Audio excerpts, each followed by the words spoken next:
डर लगता है। ऐसे ऐसे उम्मीदवार सामने हैं कि कुछ भी कहे जाते हैं, क्या प्लान बना जाते हैं। और ये तो मंच पर प्लान बन रहा है, मंच के बाहर क्या प्लान बन रहा हो, ऑन रिकॉर्ड ऐसा है, ऑफ रिकॉर्ड कैसा होगा, वो वक्त बताएगा। और क्या चल रहा है वो भी जानने की कोशिश करेंगे। मेहमान हमारे साथ जुड़ेंगे, उनके पास जाने से पहले हम अमिताभ जी के पास जा रहे हैं। हमारे प्रधान संपादक हमारे साथ जुड़ रहे हैं, अमिताभ अग्निहोत्री जी।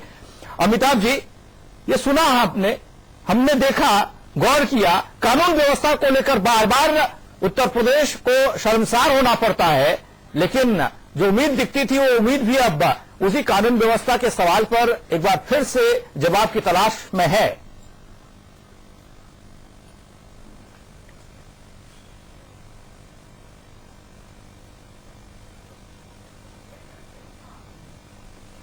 पंकज, सबसे दुर्भाग्यपूर्ण स्थिति मालूम क्या है? भारतीय जनता पार्टी आरोप लगा रही है, ये लगाती भी रही है। केवल राजेश मिश्रा ये जो उम्मीदवार है यही नहीं, बड़े नेता भी ये कहते रहे कि सपा और बसपा के शासनकाल में थानों का राजनीतिकरण हुआ, पुलिस का राजनीतिकरण हुआ। और ये प्रत्याशी भी कह रहा है कि थाने हैं बसपा और सपा के कार्यकर्ताओं के घर से चले उनके शासन में।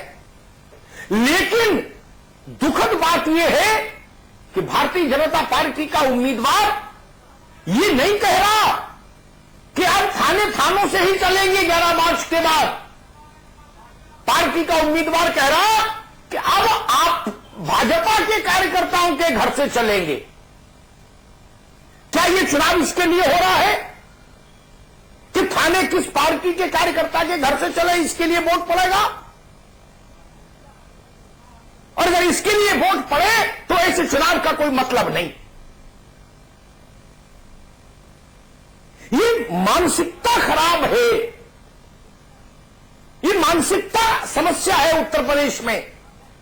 चाहे समाजवादी पार्टी का नेता हो, बसपा का हो या भारतीय जनता पार्टी का हो। इसका मतलब आप इसलिए सत्ता चाहते हैं कि पुलिस आपकी चेरी हो जाए, पुलिस आपकी अनुचर हो जाए, पुलिस आपके कहे के मुताबिक काम करे, यही ना चाहते हैं? क्या पुलिस पर कब्जे के लिए उत्तर प्रदेश में चुनाव हो रहा है? ये एक बड़ा प्रश्न है।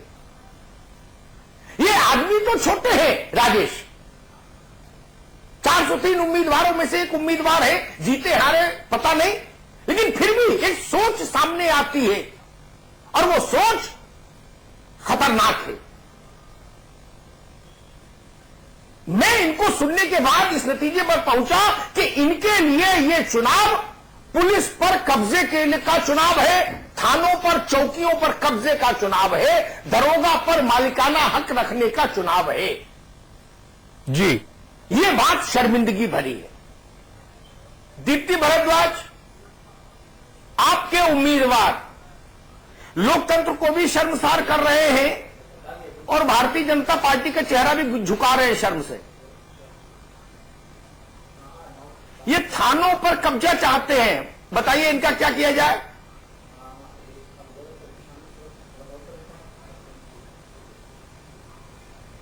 देखिए, पिछले 5 वर्षों में भारतीय जनता पार्टी के सभी कार्यकर्ता सम्मानित तरीके से अपने अभियान में लगे हुए थे और उन्हें बार बार हताहत किया गया था।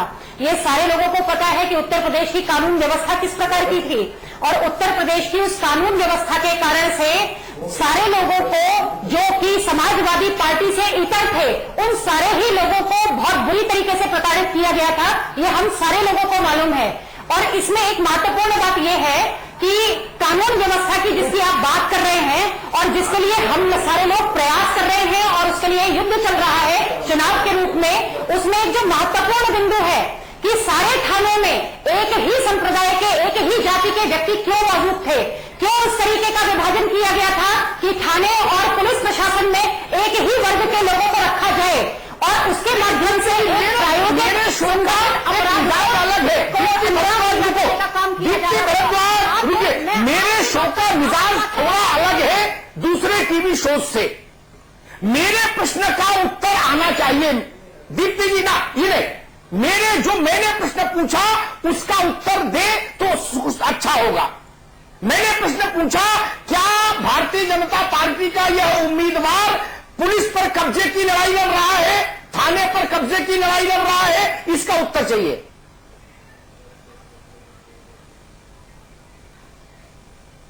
जी नहीं अमिताभ जी, आपने अगर पूरे बयान को साफ साफ सुना होगा, आपने पूरे बयान को अगर साफ साफ सुना होगा तो उसमें उन्होंने एक ही बात कही है कि कार्यकर्ताओं के घर से थाने चलेंगे, इस तरीके का बयान उनका था। इसका मतलब यह था कि हमारे कार्यकर्ता अगर वहां पर जिस प्रकार का उनका शोषण हुआ है उसके बाद अगर हमारी सरकार आती है तो हम वो जो इस तरीके का अभियान चल रहा था समाजवादी पार्टी के घर के लोगों से बैठ करके वो घर से थाने चला रहे थे और प्रायोजित और संगठित अपराध कर रहे थे, उसका खात्मा हम सब लोग मिलकर के करेंगे। उनका ये उनकी लोग जानते हैं कर रहे हैं। नहीं, मनोज राय, समाजवादी पार्टी पर यह आरोप लगता रहा कि समाजवादी पार्टी की इस हुकूमत में थानों पर कार्यकर्ताओं का कब्जा हो जाता है पार्टी का। वही बात अब भारतीय जनता पार्टी अपने लिए चाह रही है। मनोज राय, देखिए, ये क्या उत्तर प्रदेश का चुनाव इस बात के लिए हो रहा है कि थाने पर भाजपाई का कब्जा रहेगा कि सफाई का? मनोज राय,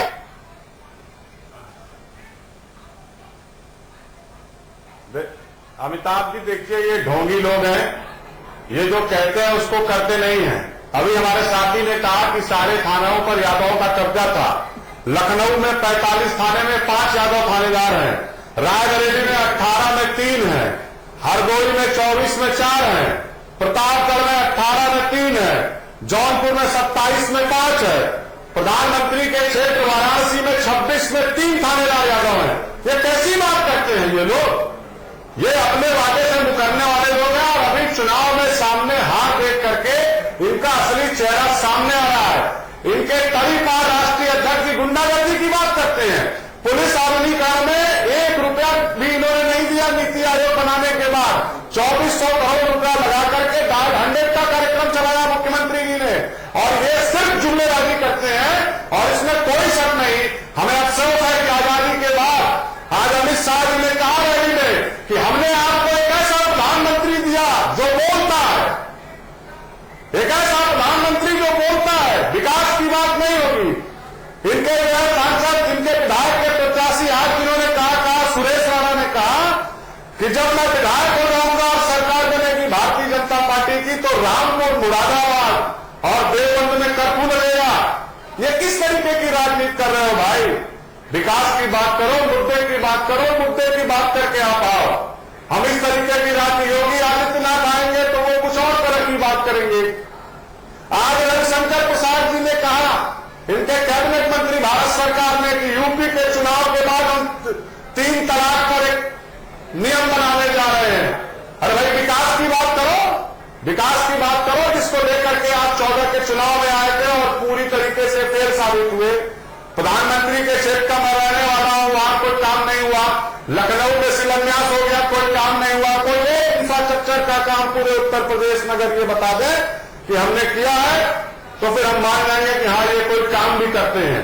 ये सिर्फ और सिर्फ थानों पर कब्जेदारी के लिए चुनाव हो रहा है।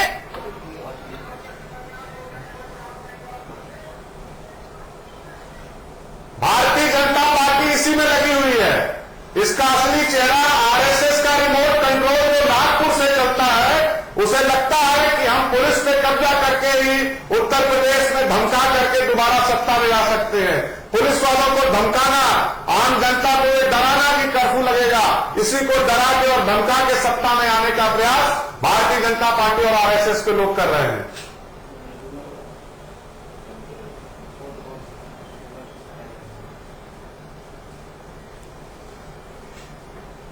ठीक है मनोज, एक ब्रेक ले लें, उसके बाद राजीव बख्शी से जानेंगे कि दरअसल पार्टियों के लिए ये चुनाव है किस चीज का।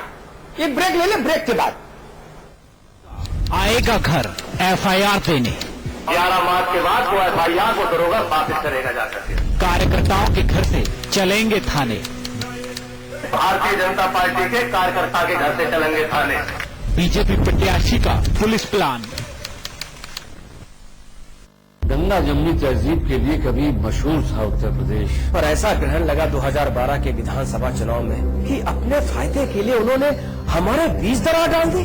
पर इस बार हमारा वोट है सिर्फ बहन जी के साथ।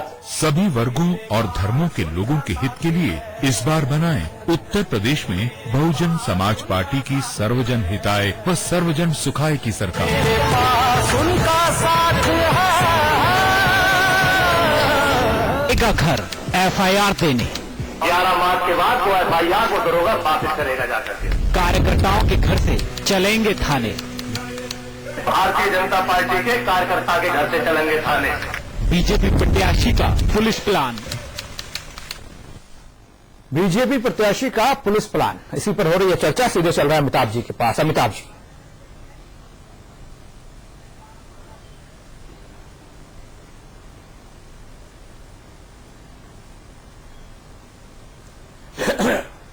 राजीव बख्शी जी, ये एक प्रत्याशी का वीडियो वायरल हुआ कि 11 मार्च तक रुक जाओ, उसके बाद कार्यकर्ताओं के घर से थाने चलेंगे।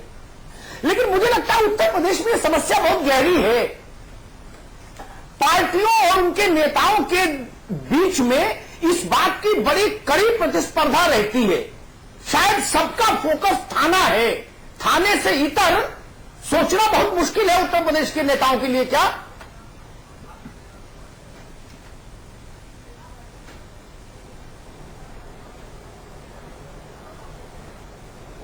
अमिताभ, बड़ा दुर्भाग्य है कि पिछले 27-28 वर्ष से कांग्रेस पार्टी जातगत राजनीति के कारण इस प्रदेश में सत्ता में नहीं आ पाई है।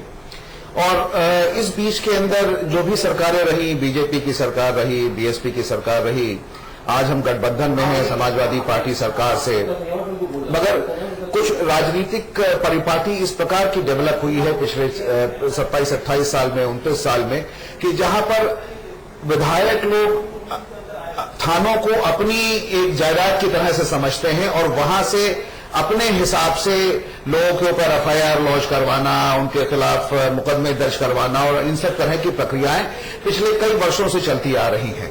और जहां तक कि बीजेपी के जो कैंडिडेट ने अपना भी वक्तव्य दिया है और उसमें कहा है कि साहब की मैं थाने से चलेगी, ये बेसिकली बीजेपी का एक अलगाववाद वाला एक जो एजेंडा है वो इस चीज पर बड़ा स्पष्ट तौर से दर्शाता है। क्योंकि बीजेपी की बेसिक पॉलिसी जो उत्तर प्रदेश के अंदर रही है, और ना ही कि मैं कहूंगा उत्तर प्रदेश का देश में भी रही है, कि डिवाइड एंड रूल, और शायद अंग्रेजों के बाद हिंदुस्तान के अंदर डिवाइड एंड रूल की पॉलिसी अगर किसी ने चालू की है तो वो मोदी जी ने चालू की है और बीजेपी के बैनर के तहत उन्होंने इस चीज को चालू किया है। और उसमें FIR लॉन्च करा जाएगा, उसमें लोगों को जेल भेजा जाएगा, उसके अंदर कर्फ्यू लगाया जाएगा। और यहां तक कि 2014 के चुनाव के अंदर अगर आप लोग पत्रकार हैं और आप लोग इस बात पे ज्यादा इस पर रिसर्च होगी आपकी, अगर आप देखें कि जो भी 2014 के दौरान बड़ी बड़ी बातें की गई हैं, बड़े बड़े बयानबाजी किए गए हैं, आज उस बयानबाजी और वादों के ऊपर किसी भी प्रकार से बीजेपी खरी नहीं उतरी है।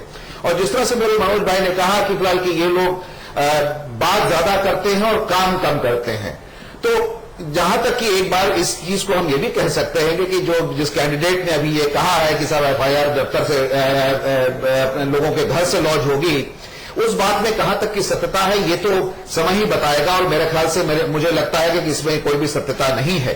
बट हाँ, जहां तक की बात लोगों को इस तरह की बातें कर भड़काने की बात है, हाँ, उसके अंदर ये लोग बहुत माहिर हैं। और मेरा मानना यह है कि इस पूरे देश के अंदर इस तरह की बातें करके आज हर एक वर्ग को इन्होंने अलग कर दिया है।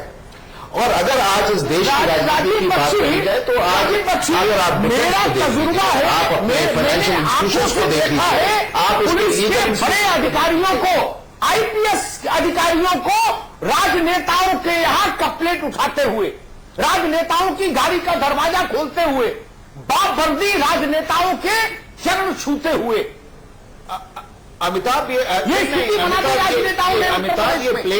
प्लेट और चाय पिलाते ही नहीं, यहाँ तक कि आप लोगों ने फोटोग्राफ भी छापी है जहां पर वो लोग बड़े बड़े अधिकारी लोगों के नेताओं के पैर छू रहे हैं। और शायद ये शायद पिछले 27 साल की परिपाटी रही होगी। और इसी कारण से आज इस प्रदेश के अंदर जो भी कानून की व्यवस्था रही है, या जो पिछले 27 वर्षों में जो भी कानून की व्यवस्था खराब हुई है, वो इसी कारण से हुई है। क्योंकि आज पुलिस के अधिकारी या वो इंडिपेंडेंट काम नहीं करते हैं, वो नेताओं के कहने पर काम करते हैं। किसके खिलाफ एफआईआर लॉन्च होगी, किसके खिलाफ केस लॉन्च होगा, किसको जेल भेजा जाएगा, किसको जेल नहीं भेजा जाएगा, ये सब चीजें मेरा निवेदन है, ये मेरा प्रश्न सुन लीजिएगा, उस प्रश्न का उत्तर जरूर होना चाहिए आपकी बात में। उत्तर प्रदेश में पुलिस का भयंकर राजनीतिकरण हुआ, थानों में राजनेताओं की असीमित दखल बढ़ी, यहां तक तो ठीक था, लेकिन अब तो लक्ष्मण रेखा लांघी जा रही है। कहा जा रहा है कार्यकर्ता के मन से थाना नहीं चलेगा, कार्यकर्ता के घर से थाना चलेगा। ये तो गंगा खतरे के निशान से ऊपर जा रही है। दीप्ति भारद्वाज,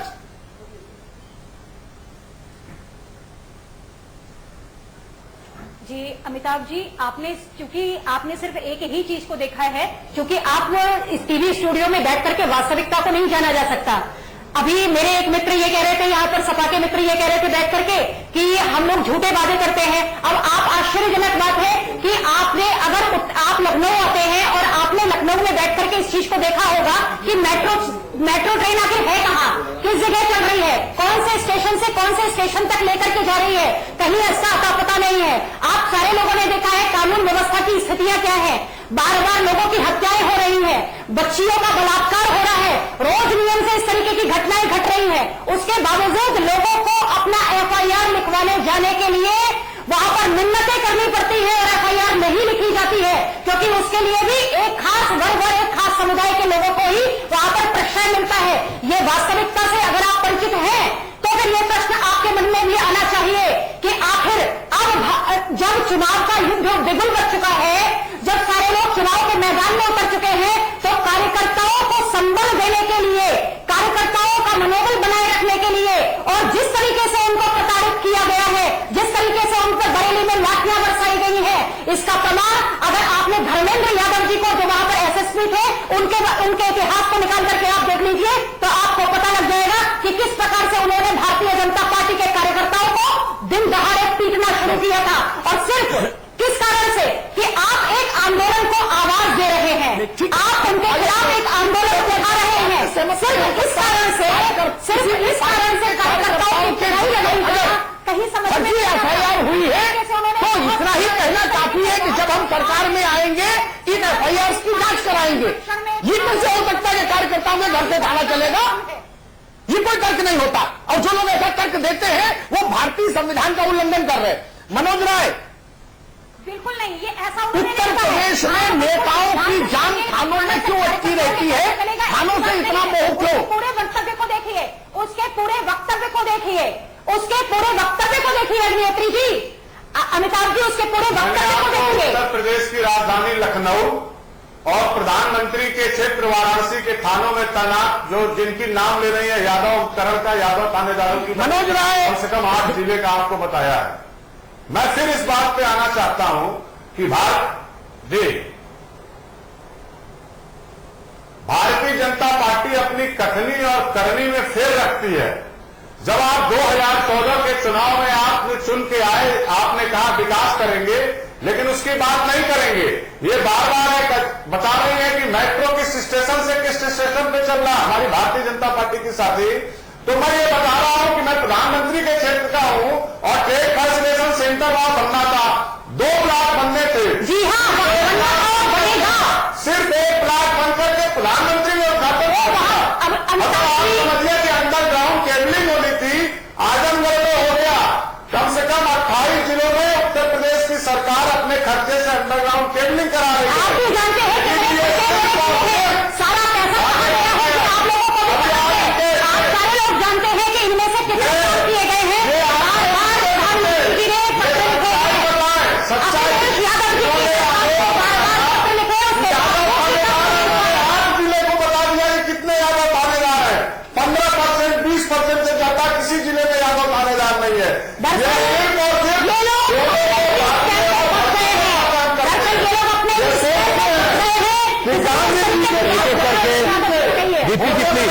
गांधी बन जाए, ये कतई नहीं हो सकता।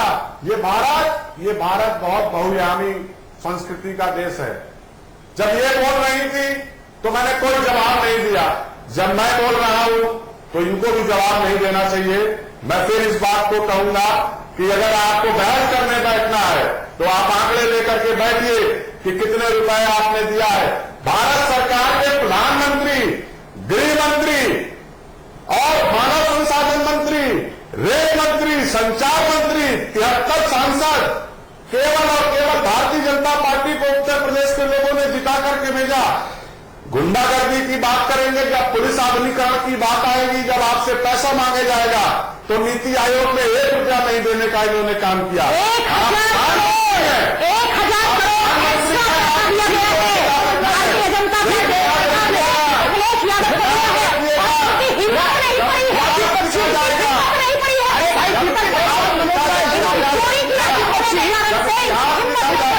में नेताओं का थाना प्रेम बाकी राज्यों से ज्यादा है। हर नेता के फोकस में केवल और केवल थाना रहता है कि शायद कानून व्यवस्था की खराब स्थितियों के लिए यह थाना प्रेम भी नेताओं का जिम्मेदार है क्या?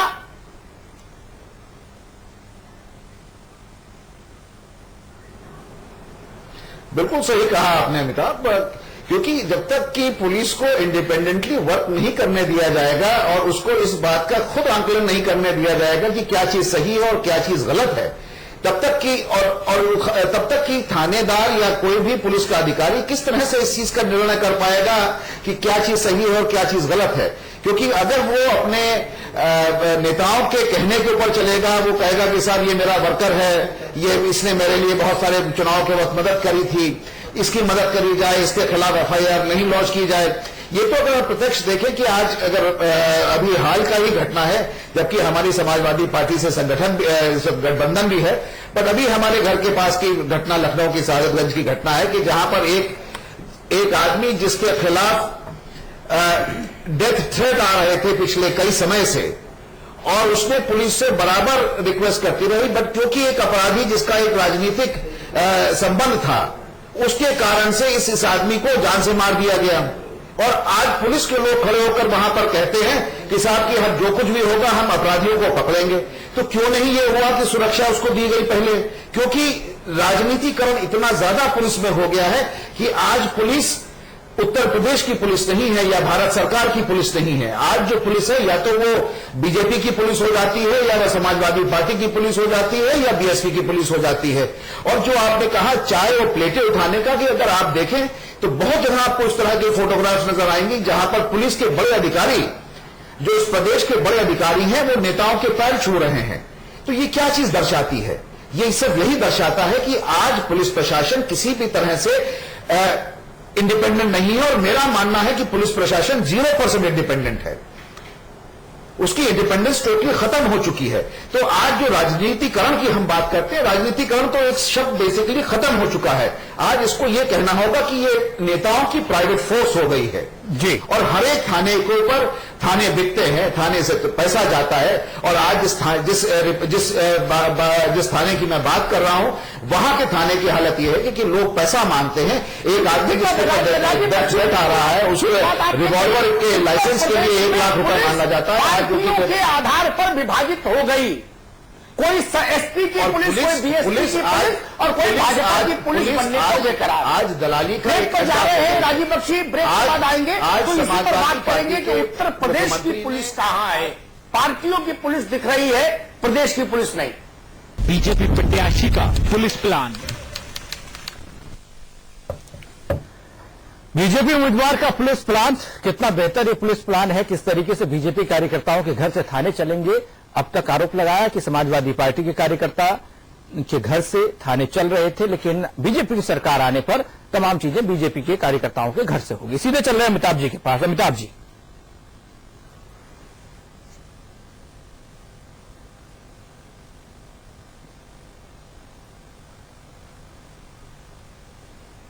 पंकज, ये मसला इसलिए मुद्दा बना कि जिस चीज की आप आलोचना करते रहे इतने वर्षों तक, समाजवादी पार्टी के पूरे शासनकाल में जिस चीज की आपने मुखरता के साथ आलोचना की कि थानों को राजनीतिक हस्तक्षेप से चलाया जा रहा है, भाजपा ने ये कहा, बड़े नेताओं ने इनके, चांत रहे हो अध्यक्ष या बाकी लोग। अब वही काम आप करना चाहते हैं, अगर वही हसरत आपके दिल में भी है तब तो आप भी कटघरे में खड़े हो गए। जैसे सपा कटघरे में खड़ी वैसे आप भी कटघरे में खड़े हो गए। फिर अंतर क्या, फिर पार्टी विद डिफरेंस कहां? अगर आपका एमएलए भी होने जो वाला एमएलए है वो भी यही इच्छा रख के दिल में बैठा हुआ है कि 11 मार्च आने दो, अपने घर से चलाएंगे थाना, तो ये फिर वही बात आ गई। तो फिर आप ही क्यों, ये प्रश्न नहीं उठेगा? ये बड़ा संकट है, इस पर गंभीरता से सोचना होगा, ये छोटी बात नहीं है। दीप्ति भारद्वाज, मेरा प्रश्न फिर स्पष्टता सुनिए। समाजवादी पार्टी पर भाजपा के नेतृत्व ने लगातार ये आरोप लगाया कि सपा की सरकार में थानों का पूरी तरह राजनीतिकरण हुआ। क्या वही भारतीय जनता पार्टी के लोग भी चाहते हैं कि हमारी सरकार आए तो हम कब्जा कर ले? अगर इनका कब्जा गलत था तो भाजपा के इस उम्मीदवार का कब्जा सही कैसे हो जाएगा?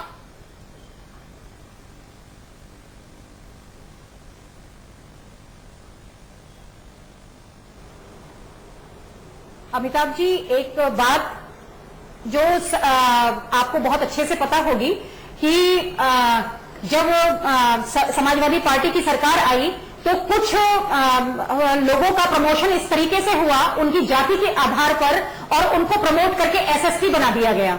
आप सारे लोगों को पता है कि वो उनके कुछ खास थे और जिनको प्रमोशन देकर के उन्होंने बहुत तेजी से प्रमोट किया और उन्हें जगह जगह पर नियुक्तियां दी गई।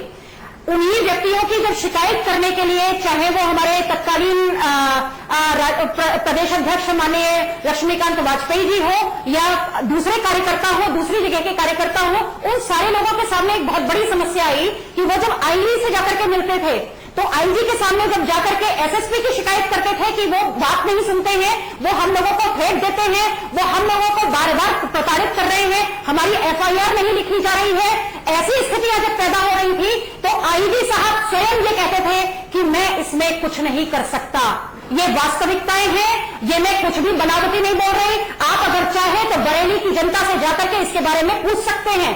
और इसके अलावा आपने जो बात कही कि इस तरीके की बात हम प्रत्याशी के द्वारा कही गई है, तो मैं आपको यह विश्वास दिलाना चाहती हूं और पूरे प्रदेश को यह विश्वास दिलाना चाहती हूं कि भारतीय जनता पार्टी कर्तव्यनिष्ठ पार्टी है और वो कभी भी इस तरीके की चीजों को बढ़ावा नहीं देती। उसके कार्यकर्ताओं का मनोबल टूटा है।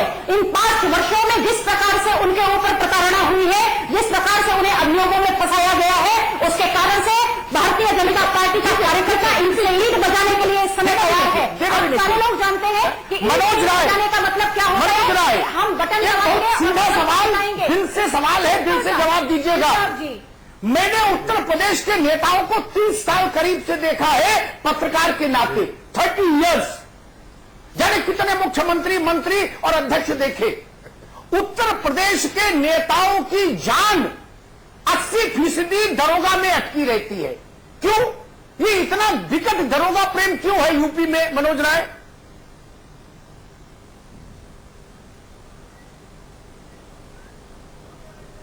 देखिए, मैं तो पहले अपने ये कहना चाहूंगा कि भारतीय जनता पार्टी की प्रवक्ता कह रही थी कि अपने मन से एक विशेष जाति के लोगों को एसएसपी प्रमोट कर दिया। मतलब शायद इन्हें पता नहीं कि आईपीएस, पीसीएस, पीपीएस से आईपीएस वो भारत सरकार करती है, और वो चाहे कांग्रेस की सरकार रही हो, चाहे भारतीय जनता पार्टी की सरकार केंद्र में हो, वो एक तरीका होता है जिसके मनोज जी, अगर आप पूरा इतिहास निकाल करके देखेंगे तो आप क्यों बोल रही है? या तो फिर मैं बोलने लगूं आपको, फिर अब ये तरीका ठीक नहीं है। तो इस तरीके से जब भी प्रमोशन होते हैं तो उसमें सिर्फ एक जाति के लोग प्रमोट नहीं होते हैं, उसमें सारे लोग बैच के होते हैं, वो सारे लोग प्रमोट किए जाते हैं। जिस तरीके से आरोप लगाया जाता था कि थाने पे यादव है, मैंने 8 जिले का प्रधानमंत्री के क्षेत्र वाराणसी का और राजधानी लखनऊ का बता दिया कि 46 में 5 और 26 में 3, यही रेशियो है।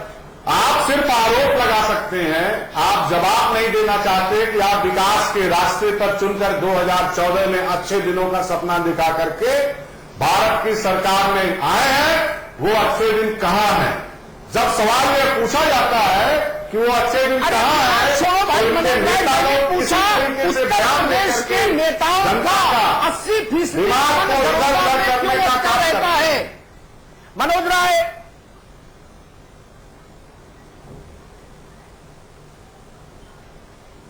अब ये सामने तो दिख रहा है ना, ये लोग सामने दिख रहे हैं। गाजियाबाद से लेकर के, मेरठ से लेकर के बरेली तक पहुंच गए। इनका दिल जो है वो पुलिस को कब्जा करने में लगा हुआ है। ये सोचते हैं कि किस तरीके से हम लोग पुलिस को धमका करके अपने पक्ष में मतदान में मदद करने के लिए प्रेरित करें।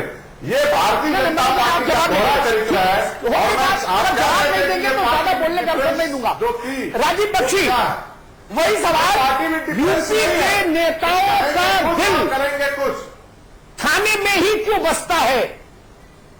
आप ग्राउंड लेवल के लीडर से बात करिए, उनके पास कोई विषय नहीं बात करने का सिवाय दरोगा के अलावा, थानेदार के अलावा।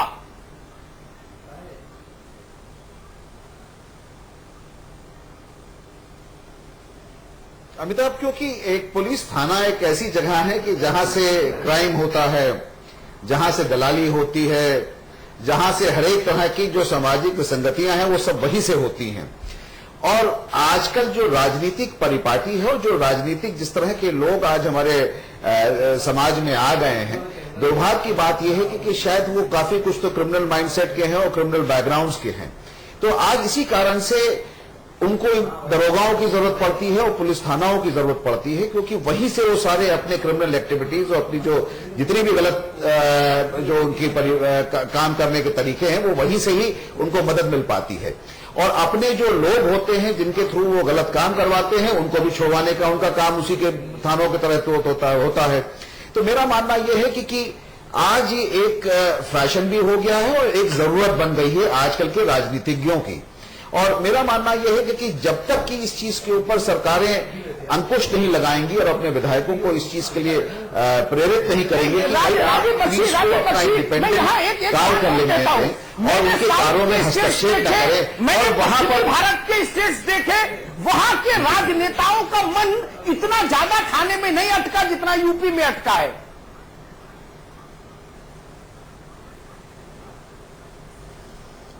क्योंकि शायद पिछले कई वर्षों में इस प्रदेश में करप्शन और क्राइम, इन दोनों का अगर स्टैटिस्टिक्स उठा के आप देखेंगे तो शायद और बाहर के प्रदेशों के अंदर और प्रदेशों के अंदर या उससे आज से 30 साल पहले इस तरह का क्राइम रिकॉर्ड कभी भी प्रदेश में नहीं रहा है। ऑफ कोर्स यहां पर आबादी बढ़ गई है, लोग ज्यादा हो गए हैं, बट उसके बावजूद उत्तर प्रदेश की जो बेसिक मानसिकता है वो ये है कि हर एक काम थाने से होना है। और शायद हमारे जो सिस्टम ऑफ एडमिनिस्ट्रेशन है, उस सिस्टम ऑफ एडमिनिस्ट्रेशन के अंदर भी आपको थाने की आवश्यकता रोज के तौर पर पड़ती है, चाहे वो अपना गन लाइसेंस बनवाना हो, आपको शायद ड्राइविंग लाइसेंस के लिए भी बहुत बार जाने की जरूरत पड़ती है। पुलिस थानों को इस तरह के अधिकार दिए गए हुए हैं कि जो जहां पर वो जाकर आप लोगों से असलहे के रिलेटेड जानकारी ले सकते हैं। तो आज जो पुलिस की जो सिस्टम ऑफ फंक्शनिंग है वो राजनीतिक तौर पर प्रेरित है, वो इंडिपेंडेंट फंक्शनिंग नहीं है। दिल्ली की पुलिस इसी के अधीन है, लेकिन दिल्ली में भाजपा के नेताओं का भी दिल थानों में नहीं बसता।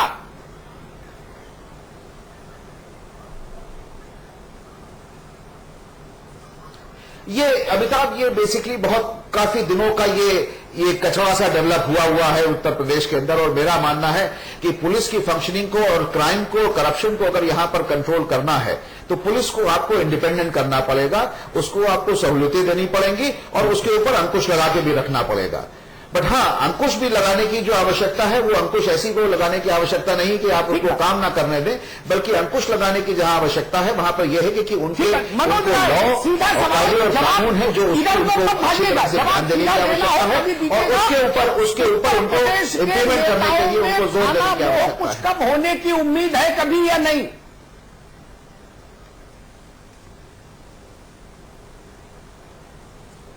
समाजवादी पार्टी इन सब चीजों में कभी नहीं पड़ती और कहीं भी समाजवादी पार्टी का इस तरीके की चीजों में हस्तक्षेप नहीं रहता कि थाने पर कब्जा रखे, थाने का दरोगा थानेदार हमारे घर आके FIR करे या हमें पानी पिलाया। समाजवादी पार्टी इन सब चीजों को कहीं ध्यान नहीं देती। आदरणीय अखिलेश यादव जी के नेतृत्व में सिर्फ और सिर्फ विकास की बात करके पुलिस के आधुनिकीकरण को लेकर के चुनाव में आई है और उसी पे चुनाव लड़ रही है, न कि थानों के कब्जे को लेकर के। प्रत्याशी का पुलिस प्लान। ये बीजेपी उम्मीदवार का पुलिस प्लान है, लेकिन आज ये प्लान उन्होंने जो जाहिर किया है, सामने रखा है, लेकिन पीछे पर्दे के पीछे तमाम चीजें होती रही हैं आज इससे पहले भी। अमिताभ जी के पास हम जा रहे हैं इसी सवाल को लेकर। अमिताभ जी, ये पुलिस और पॉलिटिक्स का क्या आपस में कम्युनिकेशन है, क्या कॉम्बिनेशन है? हम लोग देखते हैं उत्तर प्रदेश की पुलिस की हालत क्या है। सब चीज होते हुए, और जैसे कहते हैं ना, हाथी के शेर के पास दांत भी है लेकिन वो चबा नहीं पाता, वो काम नहीं कर पाता। उसकी हालत ऐसी कर दी गई है या हो गई है या बना दी गई है, ये समझ नहीं आता। और उसके बावजूद हम लोग बार बार ये कहते हैं कि जो ग्राफ है अपराध का वो बढ़ रहा है। ये कम्युनिकेशन क्या है, ये कॉम्बिनेशन क्या है, ये समझना चाहेंगे आपसे, सियासत का और पुलिस का।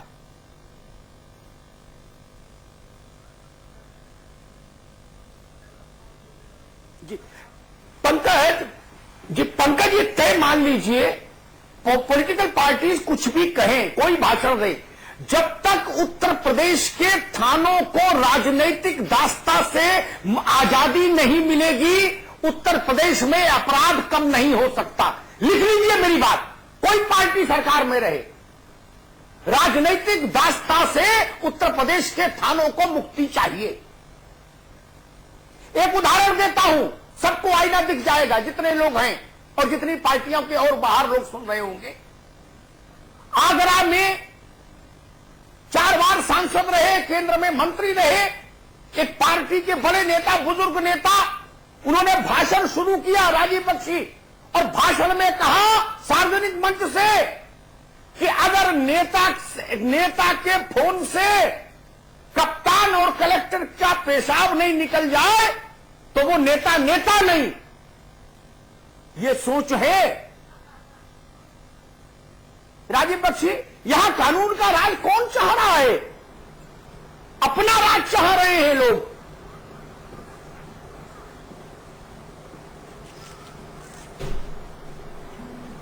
ये आपका सवाल है मुझसे अमिताभ, या टिप्पणी चाह रहे हैं आप मुझसे?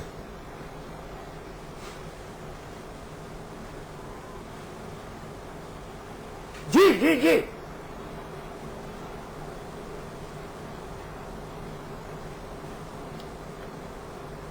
जैसे इस बात पे मैंने आपसे पहले भी कहा कि देखिए, ये बहुत पुरानी एक सड़ी गली सिस्टम बन गया है, सड़ा गला सिस्टम बन गया है कई वर्षों से। और यहाँ पर हर एक राजनेता, और जो भी, चाहे वो विधायक हो, चाहे वो मंत्री हो, चाहे वो मेंबर ऑफ पार्लियामेंट हो, वो चाहता यही है कि जो पुलिस, उसके इर्द गिर्द के जो पुलिस के थाने हैं, एक तो थानेदार वो उनके मन का हो, और जिस हिसाब से वो चाहें उसी हिसाब से उन थानों को चलाया जाए। वही थानेदार उनके ही हिसाब से रिपोर्ट लिखाए, उन्हीं के हिसाब से FIR लॉन्च करे, उन्हीं के हिसाब से अरेस्ट करे। तो बेसिकली यहां पर एक गेम ऑफ पावर है, और पावर आपके अपने कार्यों के तहत नहीं है। ये पावर आप एक सुपरफिशियल पावर को, जिसको आप एक्सेस करना चाहते हैं, और वो एक्सेस करने का सबसे बड़ा अच्छा साधन पुलिस के थाने हैं। तो ये एक बड़ी पुरानी लचर सी व्यवस्था यहाँ की उत्तर प्रदेश की हो गई है। और जहां तक कि इसके ठीक होने का सवाल है, मुझे आने वाले समय में ये नहीं लगता कि किसी भी प्रकार से ये ठीक हो पाएगी, जब तक कि यहाँ के मुख्यमंत्री या जब तक कि यहाँ के बड़े नेता इस चीज के लिए सभी अपने कार्यकर्ताओं पर, अपने विधायकों पर, अपने मेंबर ऑफ पार्लियामेंट पर इस चीज के लिए जोर नहीं देंगे कि पुलिस को इंडिपेंडेंटली फंक्शनिंग करने दी जाए। और जब तक ये नहीं होगा, तब तक कि मुझे नहीं लगता कि आने वाले समय में किसी भी प्रकार। अभी जो मैंने उदाहरण दिया था वो समाजवादी पार्टी के बड़े नेता रामजी राव सुमन का था, और एक उदाहरण भाजपा के बड़े नेता का भी दे दूं। कल्याण सिंह जी की सरकार थी, साक्षी महाराज फर्रुखाबाद से सांसद थे। साक्षी महाराज ने कलेक्टर और कप्तान की मौजूदगी में कहा कि ये जो कलेक्टर है ये मेरा स्टेनो है, और ये जो कप्तान खड़ा है ये मेरा गार्ड है। ये मानसिकता रखते हैं। एक मैंने उदाहरण समाजवादी पार्टी का दिया, एक आपकी पार्टी का दिया। कैसे शासन कानून का होगा?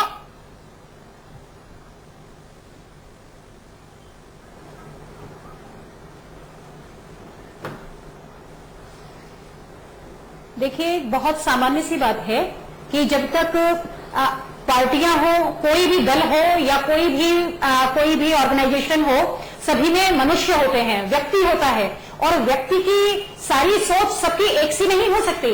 सारे लोग अपनी अपनी तरीके से एक सोच रखते हैं, भले ही आप उनको कितना भी ट्रेंड करें, भले ही आप उनको ये बताएं कि ये नैतिकता है, ये आदर्श है, ये मूल्य है, ये प्रतिबद्धताएं हैं, ये कर्तव्य है, इनका अनुपालन होना ही चाहिए, लेकिन ऐसा नहीं होता, क्योंकि व्यक्ति कहीं ना कहीं डिफर करता है, और उसके लिए हम सारे लोगों को ही जवाबदेह होना पड़ता है, और होना भी चाहिए, क्योंकि हमें अपने ही लोगों को आगे चल करके ये भी बताना पड़ेगा, क्योंकि हम जिस जगह पर हैं वहां से हम एक राष्ट्र के निर्माण के लिए, एक समाज के निर्माण के लिए, एक प्रदेश के निर्माण के लिए निकले हैं। तो ऐसे में हमारा चरित्र क्या होना चाहिए, हमारा विचार क्या होना चाहिए, और मैं ये अपेक्षा करती हूं कि भारतीय जनता पार्टी का हर कार्यकर्ता इसका पूरी तरीके से पालन करता है, लेकिन समाजवादी पार्टी के लोगों को भी ध्यान रखना पड़ेगा। छोटी सी टिप्पणी, आपकी भी छोटी सी टिप्पणी, कम शब्द में बताइएगा। लोगों को मारा है, उस तरीके से करना ठीक है दीप्ति जी। मनोज जी, देखिए, समाजवादी पार्टी पूरी तरीके से अखिलेश यादव जी के नेतृत्व में साफ सुथरी राजनीति करती है। मैं नहीं समझता कि इन सब बातों का आज की तारीख में समाजवादी पार्टी में कहीं भी कोई स्थान है।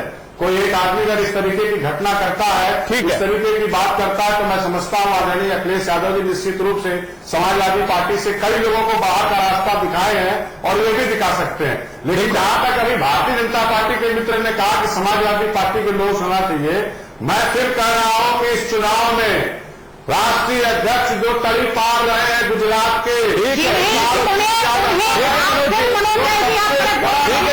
बहुत अच्छी बात है, बहुत अच्छा सोच रहे हैं आप। ठीक है, अमिताभ जी के पास हम जा रहे हैं। अमिताभ जी, संपादकीय टिप्पणी आपकी, मनोज राय जी कह रहे थे कि समाजवादी पार्टी बिल्कुल अलग है, लेकिन जो लगता हमें यह है कि बीजेपी का जो उम्मीदवार उस आग को फूंक मार रहा है और सुलगा रहा है, वो पुराने दौर की आग लगी हुई है, बस उसे फूंक मारी जा रही है आज। संपादकीय टिप्पणी।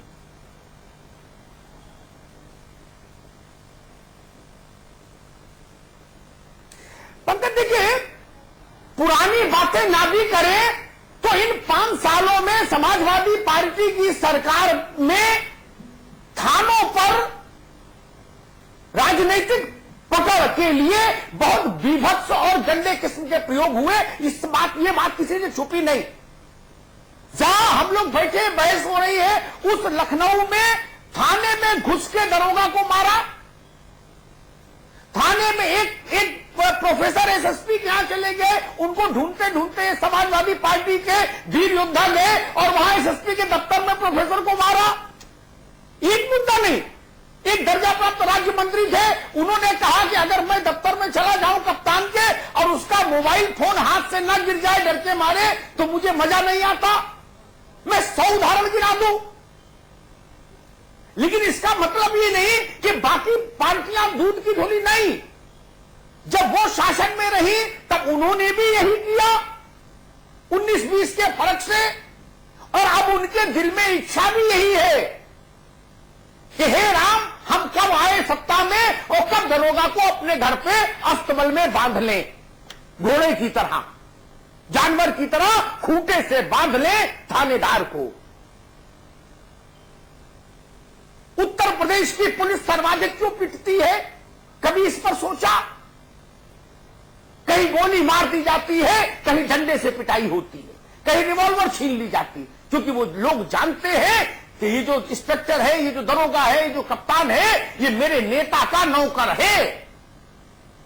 क्योंकि वो अपने नेता के घर जब जाते हैं तो उन्हीं थानेदार को चाय लाते हुए देखते हैं, बर्तन उठाते हुए देखते हैं, जूठे चरण चुंबन करते हुए देखते हैं। पुलिस का इकबाल कहां से रहेगा? और जो 2, 4, 5, 10 ईमानदार लोग होते हैं वो शहीद हो जाते हैं। उत्तर प्रदेश का ये दुर्भाग्य है बड़ा,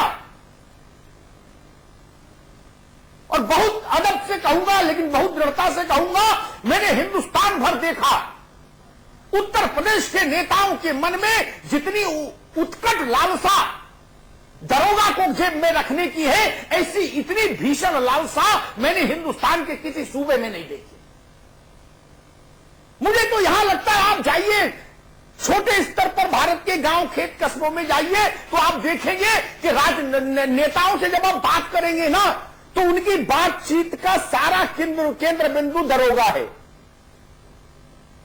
मैंने पुलिस के अधिकारियों के यहां जब भी नेताओं को देखा तो केवल थाना थाना थाना दो, इसको हटाओ इसको लाओ। और बड़े नेताओं के यहां माफ करिएगा, मैंने आईपीएस अधिकारियों को शरणागत देखा है, शरणागत देखा है। इन अपनी आंखों से देखा है, कहीं सुनी बात नहीं, और गूगल पे ये मिलेगी भी नहीं जानकारी, मैंने देखा है। एक आईजी है उत्तर प्रदेश में, अभी है, नाम नहीं लूंगा, पद की मर्यादा घटती है, उनकी तो कोई मर्यादा नहीं लेकिन पद की मर्यादा घटती है। एक सार्वजनिक फंक्शन में वो मुख्यमंत्री के चरणों के पास बैठे हैं, चरणों के पास। इसके लिए भारत सरकार ने आपके माथे पर अशोक की लाट सजाई है, इसके लिए सजाई है कि भारत की सबसे बड़ी सेवा है। और एक बात मैं कहूं, दीप्ति भारद्वाज, मनोज राय और राजीव बख्शी जी, भारत में किसी को भी अशोक की लाट धारण करने का अधिकार नहीं। ये केवल आईपीएस की सेवा है जो अशोक का प्रतीक चिन्ह धारण करती है। वो प्रतीक चिन्ह नेताओं के जूतों पर के नीचे बैठता है। क्या सच नहीं है? उससे बदमाशों का मनोबल बढ़ता है, असामाजिक तत्वों का मनोबल बढ़ता है। और वही हसरत आज भी जी चुनाव इसलिए लड़ रहे हैं कि दरोगा पर कब्जा करना है। थाना ना हो गया, प्लाट हो गया खाली कि कब्जा करो कब्जा करो। मैं तो कई बार कहता हूं, बड़े नेताओं से भी मैंने कहा, भाजपा के, कांग्रेस के, सपा के, बसपा के, सबसे, कि उत्तर प्रदेश में अगर अपराध नियंत्रण करना है तो उत्तर प्रदेश में थानों की आजादी की मुहिम चलानी होगी।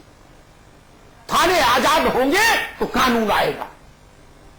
कुछ समय पहले संघ के एक राष्ट्रीय पदाधिकारी मेरे साथ बैठे थे, उन्होंने कहा उत्तर प्रदेश में स्थितियां कैसे बदल सकती हैं। उनसे भी मैं यही बोलकर आया, मैंने थानों का लालच छोड़ो, अगर सरकार आती है तो थानों को कानून के राज के मुताबिक काम करने की आजादी दो।